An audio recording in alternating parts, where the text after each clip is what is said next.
satellites do exist, okay? But I am of the belief and understanding that there is no possible way that anything weighing over a ton is being put in the nose cone of any rocket. I don't give a shit how powerful the rocket is. I put out videos, you know, explaining to you guys what Don Pettit, NASA astronaut and PhD, who talks about the tyranny of the rocket equation. I put this out, and he explains. I don't explain it to you, but he explains how it is dumb mass, meaning extra weight, material, and scientific instruments, literally affects the entire performance of a particular rocket based on the amount of fuel it needs to have on board to do what it needs to do. But there's no way, I don't give a shit what type of physics science that they're engaging in mathematics. There's no way they're sending something up in the sky on a rocket that weighs over a ton and allowing it to maintain its aerodynamic stability and remain control and stay in control, where that rocket is not spinning out of control and basically exploding in the sky. So based on that hypothesis, I'm going to reveal this document to you guys to show you there ain't nothing in the fucking nose cones in those rockets. The entire satellite program worldwide, okay, worldwide, is a balloon program, and it's been in existence longer than fucking rockets, period. And I'm going to show that to you. So first document we're going to read. Here's the document. Just like I said, it is, the title of it is telling in of itself. Space and Missile Systems Center. Okay? Space and missile systems. Now, the term space, what does that mean? They have a general international presumption of where space begins. The U.S. Department of Defense classifies and categorizes space to begin at 80 kilometers.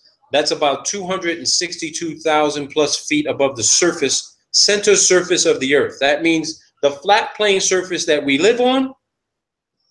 You launch a rocket, boom, 262,000 plus feet above the surface of the Earth. That's US DoD standard. So according to the DoD, they got aircraft that could fly close to that, maybe half the distance. But the international standard is called what they call the Kármán line. Theodor von Kármán developed, him and a bunch of physicists and scientists from all over the world, including scientists from the United States, established in the 1940s that space actually begins at 100 kilometers.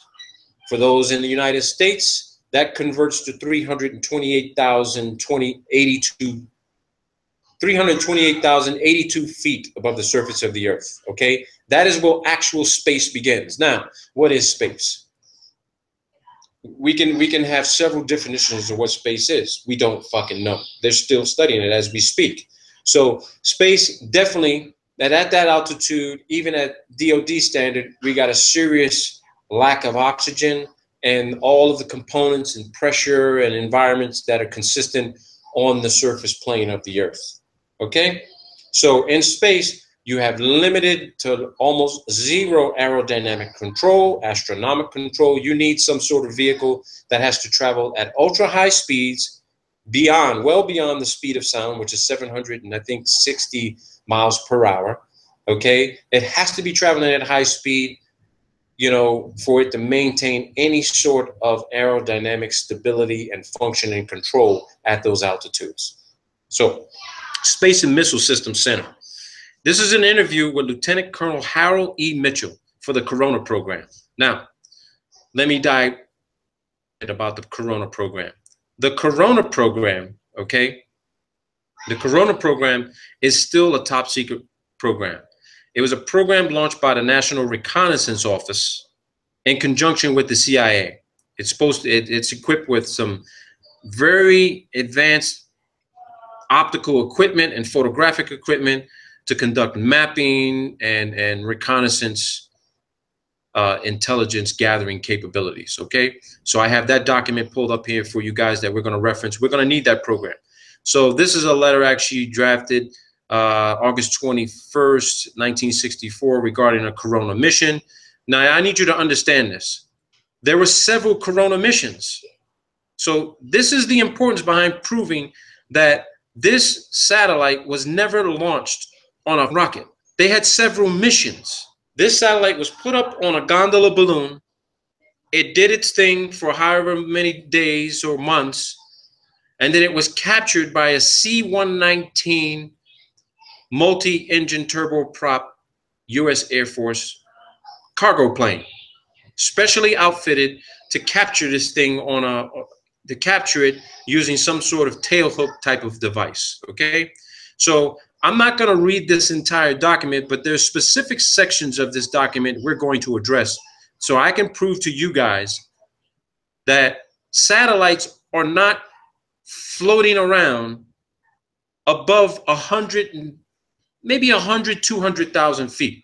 They are literally 10 to maybe 50,000 feet above the altitude where U2 optimal flight range is. So, and I'll show that to you as well. The technical specs for U2, they can go beyond 70,000 feet, okay? Beyond 70,000 feet. That's not their max operating altitude. They can go beyond that, okay? Now, the reason why I chose this document is for one simple reason. Although this activity occurred between 1954 and 1956, and Corona program is 1958 to 1962, the subject time frame involves about 20 years, 23 years. But look at the date of the interview, people. The date of the interview was October 1st of 2003. Now, what significance does that play? One, to me, it's fairly recent. Even though this is 2016, that's 13 years. Okay, this document was recently declassified as an interview, but it's also interesting to note that it was conducted by the Space and Missile Systems Center. So Robert McCulley was of the History Office at the Space and Missile Centers at Los Angeles Air Force Base.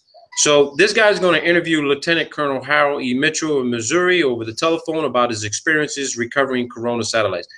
All right, I'm going to skip forward because he just talks about the guy's history, where he got his training, how long he's been doing his training. You know, this is just basically, you know, introductory type of, okay, this is who this guy is. I need to know who he is. Okay, now let's get to the meat of what it is he was doing and what his role was in this program. So they talk about what his rank was. This guy was a captain. He was in charge in 1954. He was part of the Dragnet program, also known as the Genetrix program or Weapons System. 119L came along. They were flying out of Charleston, South Carolina. That's where they were doing a lot of their training. They were flying a C-119. You saw a brief picture of what that looks like. It says, how did you conduct your training? They talk about how they were conducting their training. Again, a lot of this information, it's not insignificant, but it just adds to the narrative of, you know, is he talking to the right guy? All right. All right. So here's some of the beginning meat of this interview. McCauley asked Mitchell, Captain Mitchell, did you ever recover the Dragnet training capsules at night? Mitchell says, it's impossible to recover at night. The only time we flew at night was during our instrument training. We didn't fly our emergency training at night either. We did all of our training instrument flying 16 hours a day. We did that because time was of the essence. And if we didn't fly night missions, we'd never get all the training done to get people ready to go into the practice sessions, okay? So let's go ahead and. Now, here's where he describes what the Dragnet gondola looked like. What did a Dragnet gondola look like? Well, we used similar parachutes except the Corona program or Discoverer program only used one chute, okay? We used 4 28-foot parachutes for a Dragnet gondola, and they did all of the chute modification at the parachute shop. They would attach 4 parachutes, and these were not reinforced parachutes. They were just to lower the load, the gondola. You'd attach them to the gondola, and then from the middle of this, on a longer tether, you would have a smaller chute that we call the drogue chute. I think the drogue chute was 100 feet above the 4 descent chutes, and the drogue chute was reinforced. We could make our passes on that drogue chute. when they say they can make their passes on that drogue chute, you're looking at a 100-foot tether. And what would happen is that the drogue chute would deploy. You got a 100-foot of tether. The plane didn't need to come within a dangerous distance of the chute as the satellite was falling from the sky, and they'd have a hook at the back of the aircraft that would fly by and hook this chute. And once they hooked it, they start reeling it into the back of the aircraft. Here's some important data. The top of the gondola had a compartment for the chutes and all that stuff. And a lot of it had to be the parachutes, but the whole capsule was 1,450 pounds when it was airlifted, okay? The capsule they're talking about is literally the satellite. The gondola had, now I want you to pay attention to this. He says, this is Mitchell, Captain Mitchell talking. Captain Mitchell says the gondola had a huge balloon. I mean a huge balloon.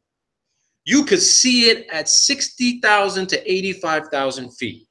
Now, this supports what I've been telling all of you, that NASA has had a balloon program literally for decades, over as long as they've been in existence. Some of these balloons are the size of a football field. When you look at the size of a football field, 100 yards long, 50 yards wide, just imagine what that looks like up in the sky. Think about what a balloon that size could lift off the ground, okay? Now, Macaulay says, did you ever see a Genetrix balloon get inflated and then lift off? Did you see that process? Mitchell says once, but I didn't see the beginning of it. I saw it when it was about 3/4 filled and then the liftoff.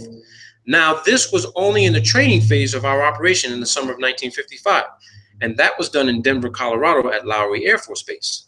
The one that I watched launch, they had to put the capsule on a forklift, and I imagine this was done before the balloon was attached and inflated. At any rate, they started their inflation, and then as the balloon got full enough to support itself and go airborne, they'd run down a taxiway with the forklift, carrying the gondola until the balloon had enough lift to get the gondola airborne. I want to show all of you what that actually looks like in real time. Now, when I say real time, okay, when I say real time, I'm talking to you, this is a launch that had already occurred in Antarctica. This is a launch that already occurred in Antarctica, and I'm going to show it to you. And here we go.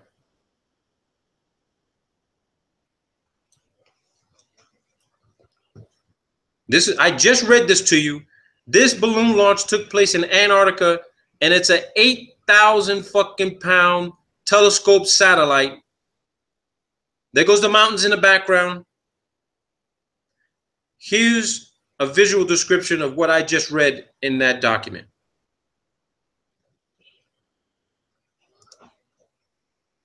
Down a taxiway and getting in the loft and launching it. Watch what happens.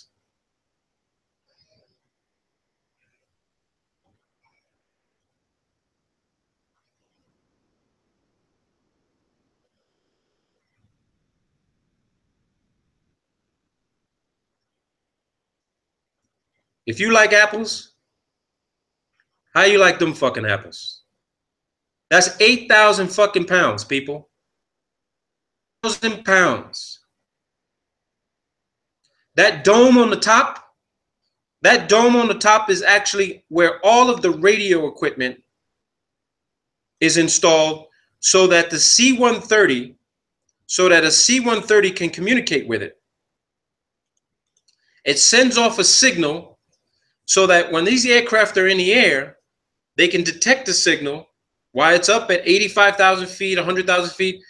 Today's balloons get to about 130, 150, 180,000 feet, okay? And at nighttime, when the helium air is cooled down, the balloon drops in altitude about 10,000 feet, maybe 5,000 feet. And then when the sun shines back up on it again, that hot helium air expands and the balloon raises in altitude again. So you have this oscillation of losing altitude, gaining altitude, losing altitude, gaining altitude. Now, for anybody that hasn't paid close attention to what the ISS is doing, The ISS is doing the same fucking thing that balloons do. And I'm going to prove that to you as well, that the ISS, if it exists, which now I'm of the conclusion that it does exist, that means that the ISS is up in the sky. It's not at 245 miles. It's within, say, 150, maybe 250,000 feet. And to prove to you where that site location is, this is Google Earth Pro. This is December 15th of 2009. Okay? This is Antarctica. Antarctica people. On the other side of Antarctica, this is the launch site for the balloons. It's called the Wallop program. Based on satellite imagery, you have these large cranes out there, okay? The launch site for the balloons. Further proof that they're using aircraft to capture these things down in Antarctica. This. Here goes your C-130s, C-7. These are your C-130s. These are your C-119s. Turboprop planes. And if anybody wants to say, oh, well, they're using this to transport people back and forth. Yeah, they are using people to transport back and forth. But guess what? These are also specially outfitted aircraft to literally recover. When they intentionally burst the balloon, it comes down on a drogue chute, and these aircraft fly at 20, 30,000 feet, and they go and grab this thing. There's your aircraft. 5. You have a 6th over here. This is for crew transportation, but these big boys right here, these Hercules are the ones that are recovering 8,000-pound telescope satellites launched from Antarctica. The document, because this document gets better. Now, Macaulay says, did the gondola lift off pretty quickly after it was inflated? Mitchell says, yeah. Once it was inflated with the helium it carried, that balloon was designed to go during the day to about 85,000 feet. Now, this is back in 1954, people. Today's balloons get, well, almost 3 times this altitude, okay? Maybe 2.5 times. As nighttime came and the gas cooled down, it would come down to around 60,000 feet to 65,000 feet. So it dropped almost 20,000 feet in altitude in the evening time, okay? In the evening time. So I want you guys to picture this, okay? There are people online who they're so in love with NASA, they will tell us, all these trolls will say, no, I've seen satellites myself. They'll say, no, I've seen satellites myself. I've seen it in my telescope. I've seen the Hubble. I've seen the space station. I've seen a satellite pass over. You're looking at the Hubble and the ISS floating around in the thermosphere, moving at high speeds, because the hot air up there moves at high speeds, very high speeds. How fast those speeds are, who knows? But we know this for a fact. The higher you go, the faster you have to go, right? The higher you go, the faster you have to go if you're using an aerodynamic vehicle. Now, Macaulay says, do you know how long the balloon floated over the U.S. before they were usually recovered? Mitchell says it varied with the flight path. We tried to recover them before they left the continental limits of the United States. We had one balloon that went into the jet stream and flew east during our training period. I believe that it took off in July 1955. We deployed an airplane and he went to Goose Bay, Newfoundland, refueled and headed for the Azores. I believe there were another 1 or 2 airplanes from other squadrons too. He says the balloon was finally terminated someplace over the area of the Azores. I don't think that capsule was ever recovered. I couldn't say for sure. Macaulay says recovering a Discovery parachute must have been easy compared to a dangerous gondola. Mitchell says it was. Discovery was much easier once we resolved the problems and they designed the right parachute and equipment to recover it with. Actually, when you do aerial recovery every day, it's a piece of cake. Easy. It was fun. Each recovery aircrew had to aerially recover 5 dragnet parachutes after we'd complete our aerial recovery phase. We went up to an airfield at Georgetown, South Carolina. Ground crews would use drums of water to simulate the gondolas for surface recovery.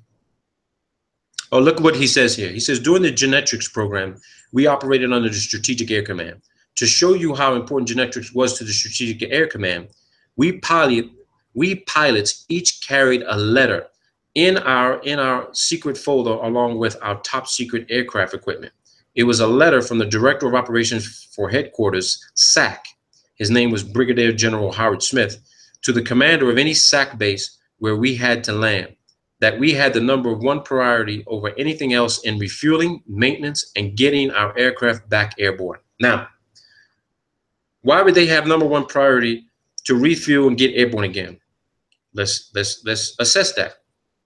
Well, if there's hundreds or thousands of these satellites supposedly in space floating around, and we know now they were balloons, and these things suffer some sort of malfunction and they come down, that airplane has got to go to that location to recover that thing. These airplanes had to be available nonstop to go anywhere at any time to recover this thing. And it had to be recovered once they got notification, hey, the balloon just popped, drogue chute, we need an aircraft up in the air immediately. They couldn't get to one of these satellites fast enough, and it actually crashed somewhere in a foreign country. And I'm going to read that document to you of what happened to it. So he says, you had a terrible time getting refuel, maintenance, or anything just to get out. On the way to California on that particular trip, I had to go from Greenville and refuel at Salina, Kansas, Smoky Hill. Let's see here. Okay, here's where they talk about getting in contact with one of the balloons. I then flew into Castle Air Force Base on Friday night. The next morning, we checked into the command post. The balloon had started traveling to the west, and they were concerned about it. So they scrambled us, and we started tracking after it. Each one of these balloons transmitted their own identification signal. By the time we made contact with the balloon, we were about 310 miles at sea, west of San Francisco. I didn't like us being out there by ourselves, especially making aerial recovery. At about 85,000 feet, after you sighted a balloon, you'd interrogate it. The balloon's radio signal would give you its code name or code number. If you wanted to terminate its flight, you had a black box up on the flight deck at the navigator station. He would dial in the code of the balloon we were trying to track, and the balloon would come back and answer. Then if we had clearance from the Charleston Air Force Base command post to bring the balloon down, we would insert another code. This then would ignite a blast from the gondola that would burst the balloon. After we terminated the flight of the balloon, here's what they say. It would do very much the same as the Discoverer did. It would fall so far, and then the drogue chute would come out. The chute would slow it down until it was at an acceptable altitude and airspeed. And then the parachute would get fully deployed. It was late. Listen to this, people. It was late in the evening when they authorized me to terminate the balloon. Macaulay says, once you recovered this gondola, what happened to it at that point? Mitchell says, we made the recovery on it, brought it back in. We were very low on fuel. I told them I was going to Castle Air Force Base to refuel. Then they deployed us to Offutt Air Force Base, Nebraska, where we delivered the capsule there. Where it gets interesting for me. Macaulay says, after you landed at Offutt Air Force Base to drop the gondola off, how did they unload it and take it away? Mitchell says they sent people out and it was offloaded. Where they took it to and what they did with it afterwards, we didn't know. That was not our mission. Dragnet was a top secret operation, gondola and all. The only thing that we were concerned with were the people who were not connected with the program, that they had no opportunity to see the gondola, so we carried sidearms. You hear that? They didn't want people to see this thing. So they were always strapped, ready to go, that if someone were to see one of these things, they had to deal with that person. Now, this was back in 1954. You bet your ass the same thing is happening today. They don't want nobody seeing the Hubble come down on a parachute. They don't want to see it. They don't want to see parts of the space station, which is in modules, detach, come down on a parachute, get captured by one of these these C-119s or C-130s taken down to Antarctica at the Concordia station. And just to remind people and to redress this, Concordia station, NASA classifies it as a hypoxic environment. Okay? They said the conditions at Concordia are more severe than being on the ISS. So when astronauts actually are sent down there for cold weather training in the most extreme environment on Earth. How could there be a place at about 8,000 feet above sea level be more extreme than being at 245 miles above the surface of the Earth, supposedly in microgravity? And I thought to myself, wait a minute, the ISS is definitely not at 245 miles. Because if I can go to Concordia Station in Antarctica and literally be in worse conditions than being on ISS, then ISS conclusively has to be around 150, 160,000 feet. Let's keep going on. So this guy goes on and he says that, and this is what's interesting about this. He says he had an instrument problem on the airplane at Offutt Air Force Base, and the people came out to refuel the plane. I filed to come back to Charleston as soon as they offloaded the gondola. This was on a Sunday morning, and I'd gotten in there late Saturday night. The base operations officer said he was going to come aboard. He wanted to check Form 21A, which is my maintenance form. I lost an inverter, and I had a bad generator, but I didn't want to fool around and stay at Offutt Air Force Base on a weekend trying to get it repaired. So while this guy's at this base, this captain, okay, some lieutenant colonel, he says he was a lieutenant colonel, and he tried to come on board our airplane. And here's what happened. The captain, Mitchell, says, I said, I'm sorry, you're not allowed on board. This lieutenant colonel stepped up the ladder and started explaining that he was a Silverleaf, a lieutenant colonel, and I was wearing tracks, a captain. About that time, he heard the rifle bolt of a carbine slide home, loaded to ammunition. My crew chief was standing there with his carbine down at his hip, so the lieutenant colonel decided not to come on board. He decided prudence was better part of valor. So you see that? This guy's a captain. He tells a lieutenant colonel, sir, I'm sorry, you can't come on board. I'll come down to show you my Form 21A, but you can't come on board. This lieutenant colonel says, excuse me, but I'm a lieutenant colonel and you're a captain. I can come on board. And one of this guy's crew chief says, I don't think so. He chambered around. Lieutenant colonel said that, and he's like, okay, no harm, no foul. Let me know when you come down and show me the form. I mean, come on, people. You're talking about an Air Force pilot, top secret security clearance, maybe higher, and they got authorization to kill one of their own people if security is breached. This guy's not even supposed to know what the hell is inside that aircraft. They were ready to shoot him. That's what you got to deal with. So, and Macaulay says, did the Genetrix gondola drop a capsule like the Discoverer did? Mitchell says, no, the gondola hung below the 4 27-foot, 24-foot chutes. When you shoot the balloon down, all these parachutes packed on the top of the gondola deployed. The gondola would start then falling to the earth.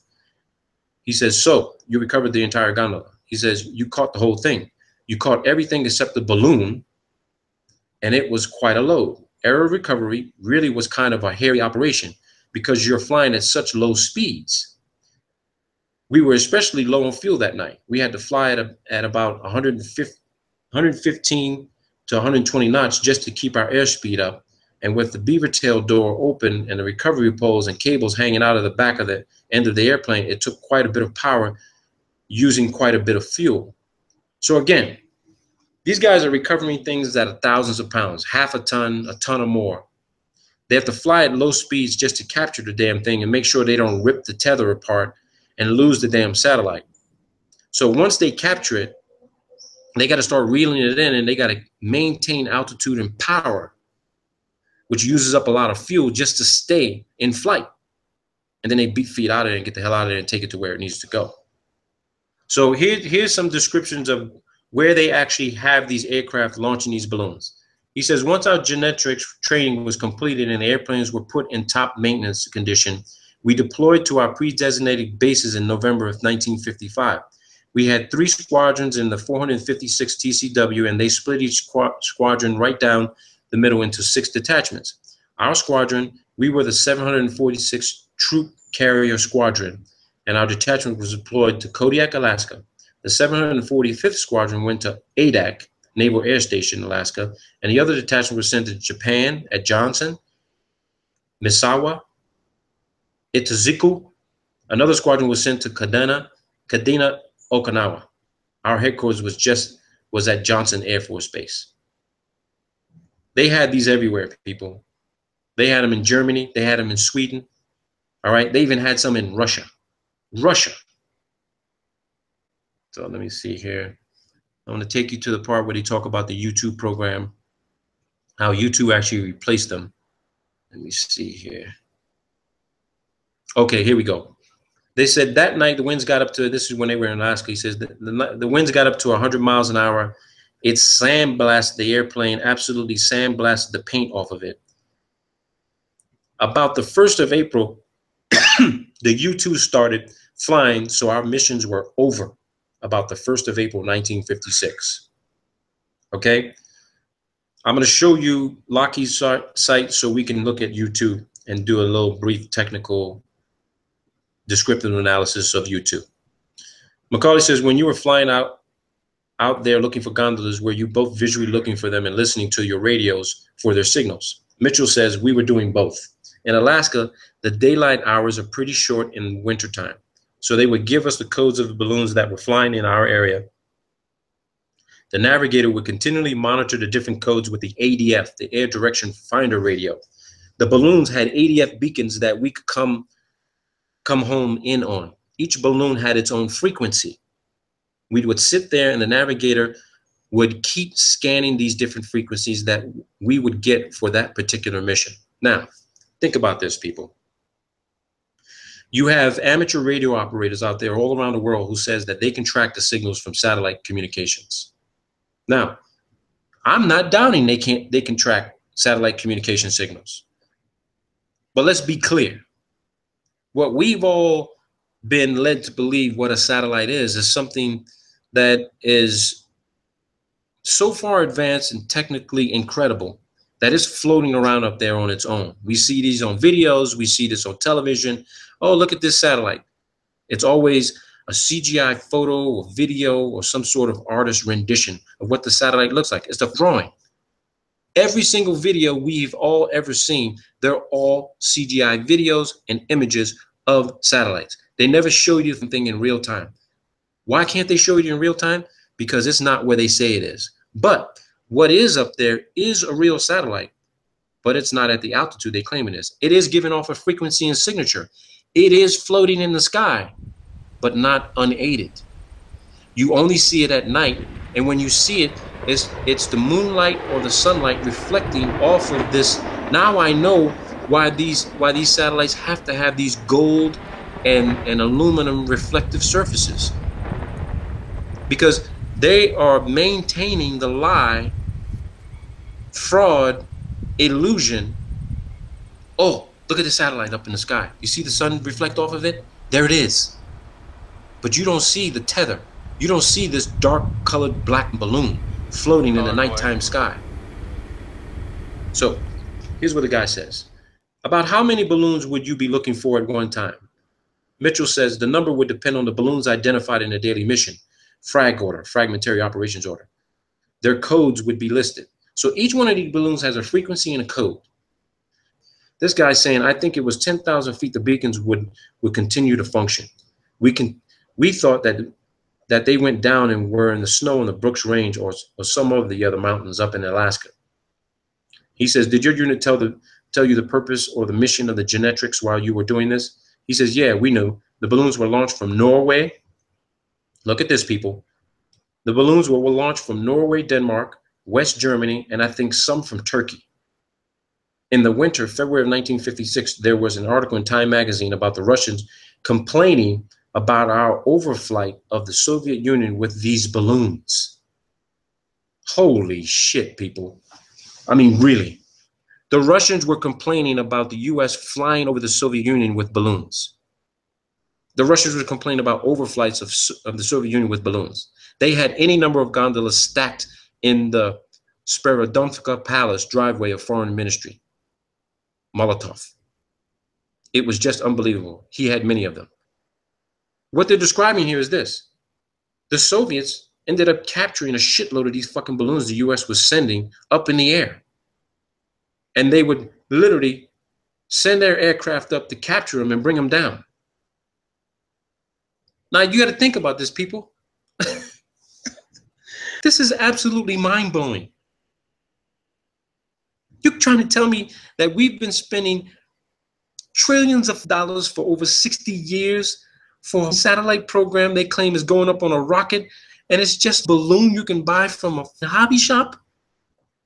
Oh my God. This is incredible.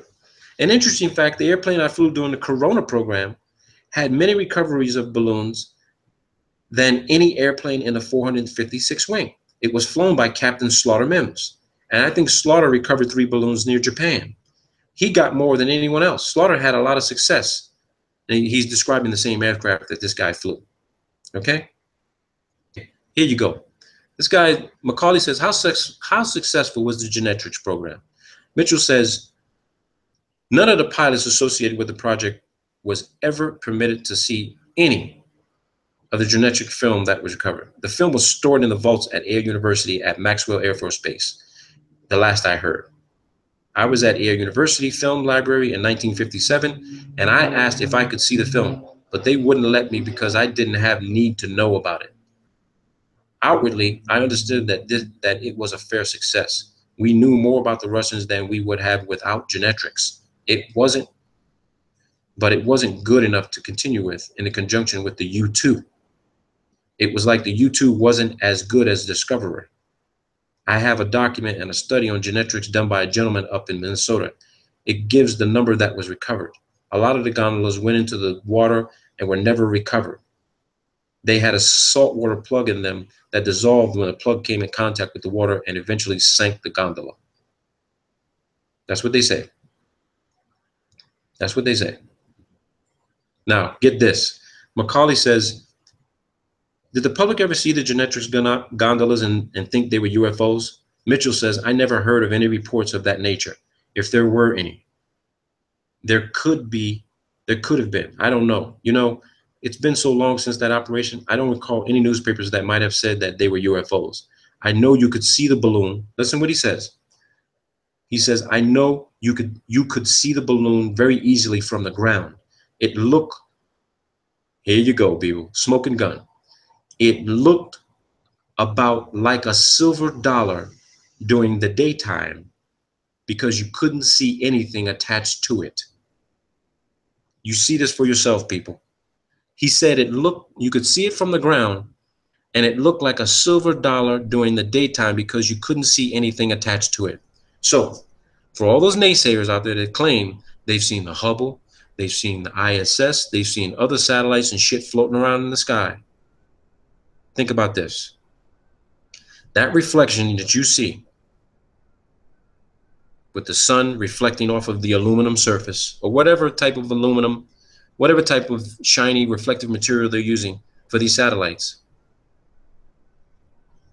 carried by the jet stream, flying around a specific territory that is tasked to fly around in. Macaulay says, at that time, did you normally call the program Dragnet or Genetrix? Mitchell says, we called it Dragnet. Genetrix was a classified code name for the program like Corona and Discoverer.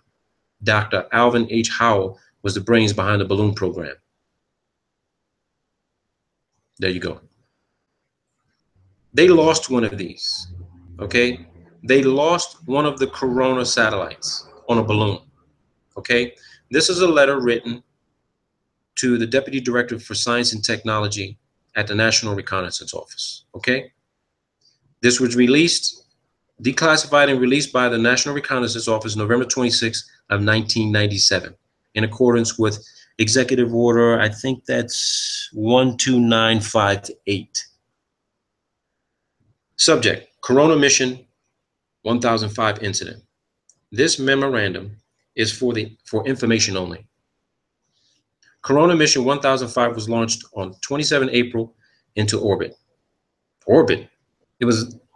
They're considering orbit to be space. We know it ain't fucking space. All right? But that's moved. Let's continue on.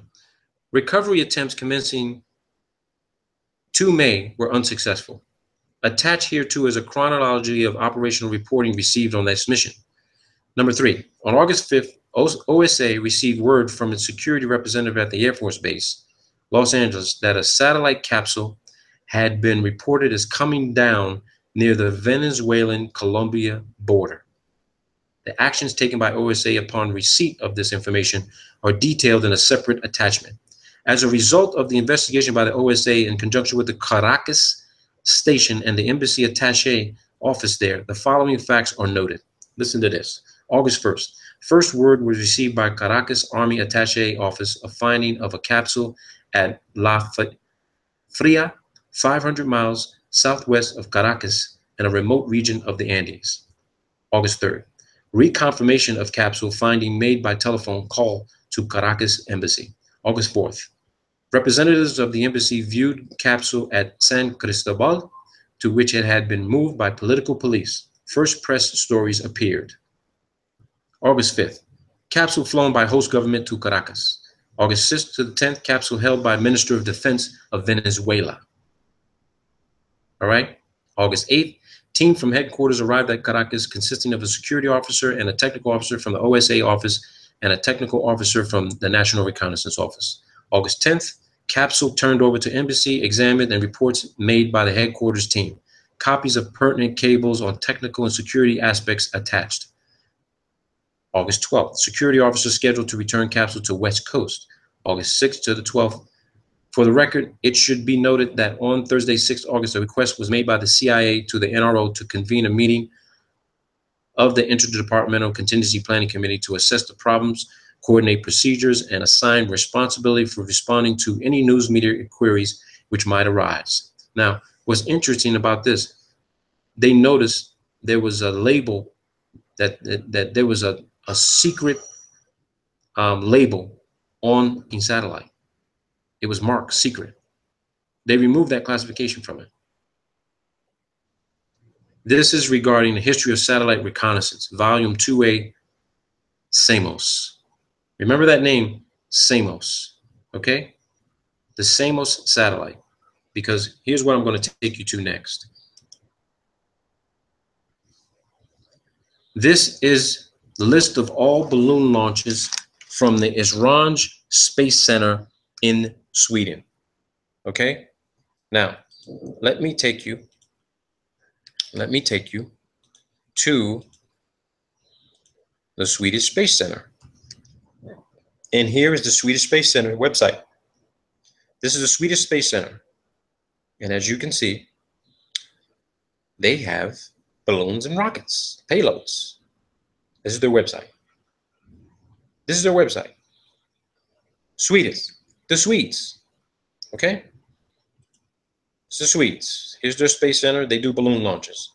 Now let me take you to the document I downloaded from their website.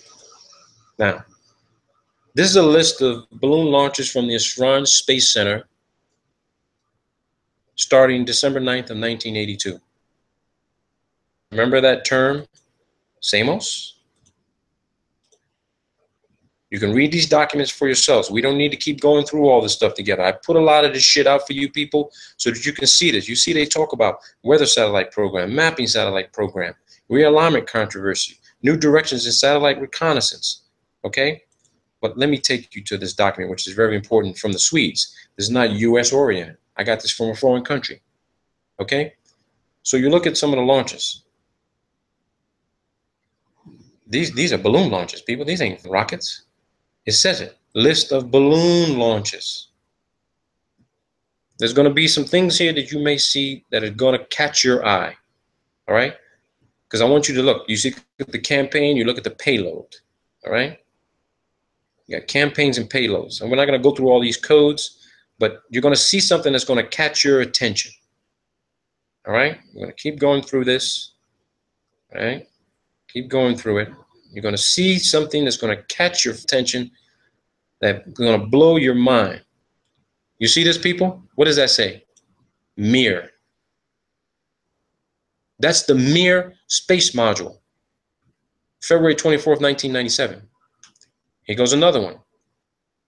Mir. March 17th, 1997. Mir. Okay? I want you to see these things. All right? I want you to see these things. Let me take you to another one here, because there's let me hang on. Let me see. Here we go. Two more. Mir. February 18th, February 19th, 1999. Mir. It's the Mir space module, people. On a balloon. The ISS does not exist complete the way they show it on television. Here goes another one. Mir. On a balloon. What they are showing you of the space station is a computer-generated image. They are not showing you the complete module put together, flying at 17,000 miles an hour. Here you go. Look at this. Support Mir. They sent up a support balloon to resupply the Mir on a balloon. On a balloon, people. Look at this. Orion. Orion payload. Look at here.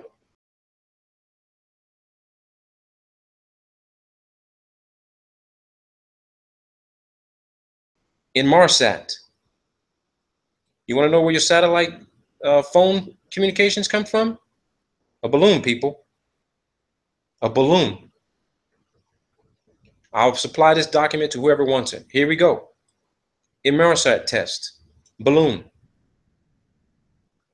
If you were to take time to search every single one of these flights to match it up with a particular rocket launch that they claim this thing was on, I guarantee you, you will be able to compare it with this Swedish Esran Space Center balloon flight list.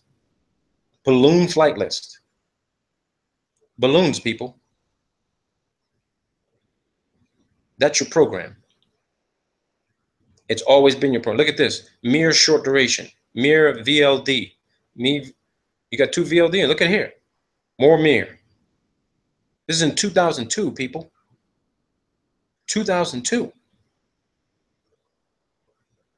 For those in Europe, you ever heard of Enviasat? Look at Enviasat. Enviasat. These things are supposed to be testing the atmosphere for particulates and, you know, for pollution control. Balloons, people. You can't come to any other conclusion. You don't have any other information to prove you were at the launch pad and you saw them put this thing inside the nose cone of a rocket. You didn't see it. You can work for NASA, you can work for the Germans, you can work for the Russians. You did not see what you thought you saw going into a nose cone of a capsule and with an unedited video stream and put on a launch pad and launched into the sky on a rocket. You didn't see that. Look at NASA. Why is NASA using the Swedish to launch a balloon for them? Think about that. They're everywhere, people. They're carrying out the deception, the fraud, the hoax, the scam, the bullshit. It's all here. It's all here, people. I keep saying it's not what you know, it's what you can prove. You can talk about it all day long. You can claim this is your theory, this is your hypothesis. You ain't got no documentation to fucking back it up. You just want to show some bullshit video and you're not a videographer and you don't know how to do video analysis. You got to get the documentation.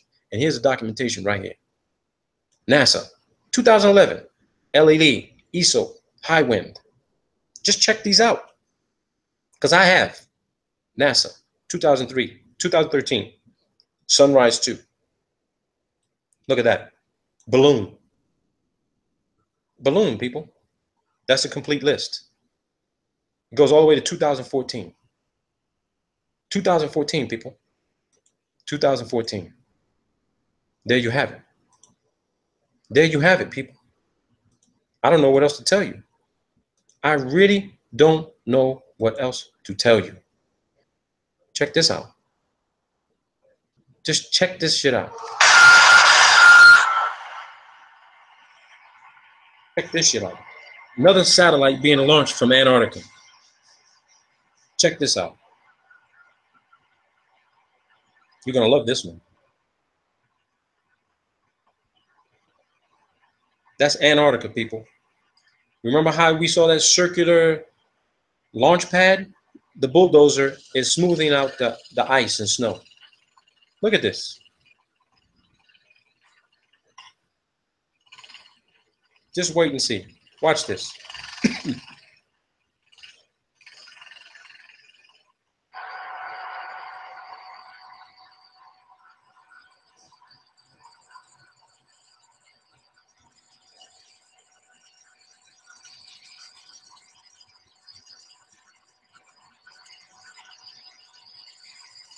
This is McMurdo Station in the background.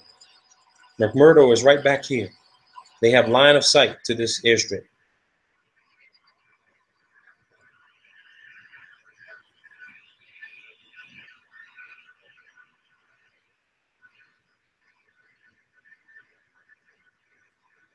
Just look at this. This is your billion, trillion dollar fucking satellite program. A goddamn fucking balloon. A balloon, people.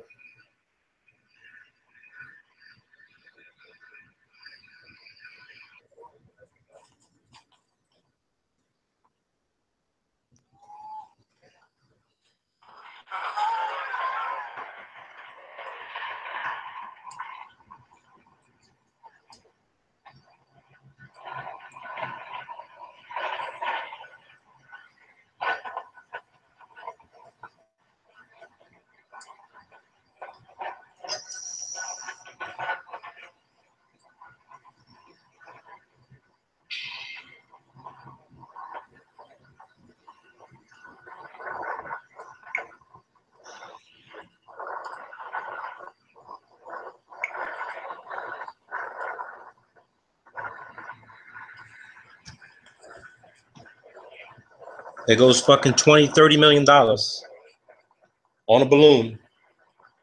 It's not inside a fucking rocket nose cone. There you go. Woohoo! Woohoo! Yay!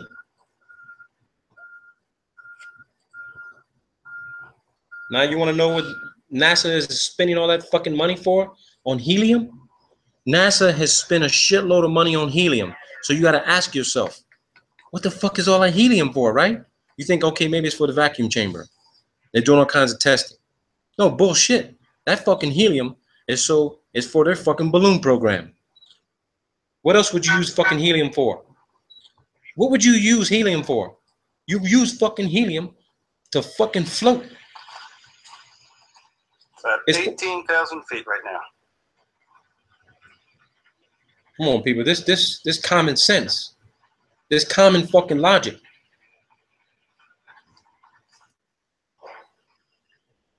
Okay, the payload is now at 105,000 feet. Look at that. 105,000 feet. Quite well, even with the naked eye. It's nice and well inflated now. So based on the size of that balloon, well, we're at about 120,000 feet. Look at that. So these things got to get to at least 150, maybe 100, maybe they can get to about 180,000 feet. But at nighttime, see this fucking thing. You're not going to see it. You're not going to see the satellite. Period. So we're going to go to aircraft. So let's go to the U2 Dragon Lady. Let's go to the U2 product card. Okay, so here's your U2. I can tell you here right now, this is a new upgraded edition. They've upgraded the satellite system. So instead of, they're still using balloons, okay? They're still using balloons. But as far as military, advanced communications, topography, mapping, this platform 33 of these are stationed around the world. 33 of them. Half of them are flown unmanned. Half of these can be flown without pilots inside of them. They can fly 24 hours. They can be refueled in the air at high altitude. They've got everything on board that you would need to do the same communications on the ground. 15 of these can be flown without pilots, unmanned. When I spoke to my professor, who used to be a Defense Intelligence Agency officer, he was in charge of the U-2 ISR program, Intelligence Surveillance Reconnaissance program. I asked him how many of these would be needed to cover the entire Earth in a 24-hour period. He told me, you only need 10. You could cover the entire Earth. And your satellite photos that you guys see, satellite imagery, high altitude imagery that they claim is coming from the ISS, the U-2 is taking the high definition photographs and they're being presented as ISS footage. Don Pettit told you in the Tyranny of the Rocket Equation, there ain't no fucking way humans ever left the fucking Earth. They ain't never left the fucking Earth in the space. This is it right here. Period. Period. So let's look at this document. I want to blow this up for you guys here. So let's do this. It says here, and I want to go specific to the technical capabilities. Okay? Let's do this. It says here, look at the maximum cruise speed. Actually, no, the cruise speed is 475 miles an hour. Now, that's completely contradictory to what we have learned and been told with regard to high altitude aeronautics, that the higher you go, the faster you got to go to maintain aeronautic stability and control.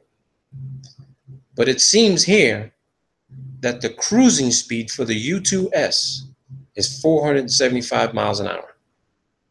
There's less atmosphere at altitude. But this is where people get confused when you see all the videos. It says the ceiling is above 70,000 feet. Above 70,000 feet, people. The max altitude of U-2 is not 70,000. The ceiling is above 70,000. The range is greater than 6,000 miles, which means if the cruising speed of U-2 is at 475 miles an hour and it can go above 70,000 feet, that means that there's definitely atmosphere that is breathable.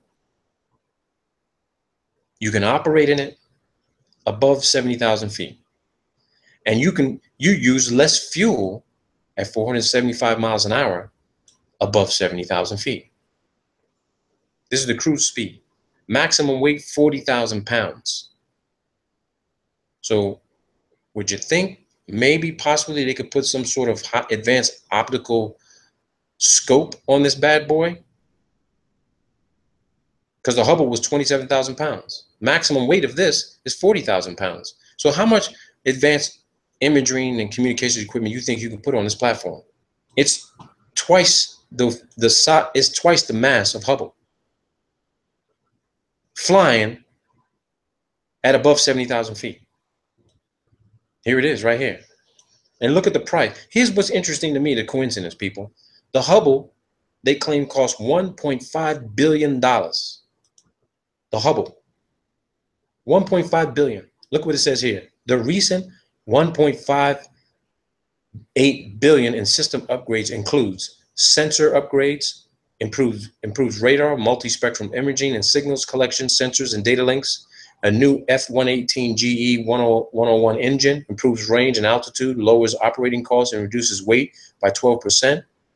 Glass cockpit, new defensive suite, improves survivability against the latest generation of missile and fighter threats. 1.58 billion. The Hubble, 1.58 billion. Sophia, 1.5 billion. That's the magic number for a lot of this bullshit. $1.5 billion is the number these government agencies are using. It's probably costing half of this, and the other half are going in the fucking pockets of your fucking Senate and congressional fucking representatives and their fucking contracting companies who are building this bullshit and telling you, oh no, it's all going up on a fucking rocket. It says here, reconnaissance and surveillance from the stratosphere. The stratosphere. Everything we know of, communications, imagery, you name it, everything stays within the stratosphere, which means we can't get beyond the thermosphere. We can't get there. We can't get there. This is our limitation. We can't go beyond this technological capability because we just can't get out there. We can't get there, people. When they say the U-2 flies at the edge of space,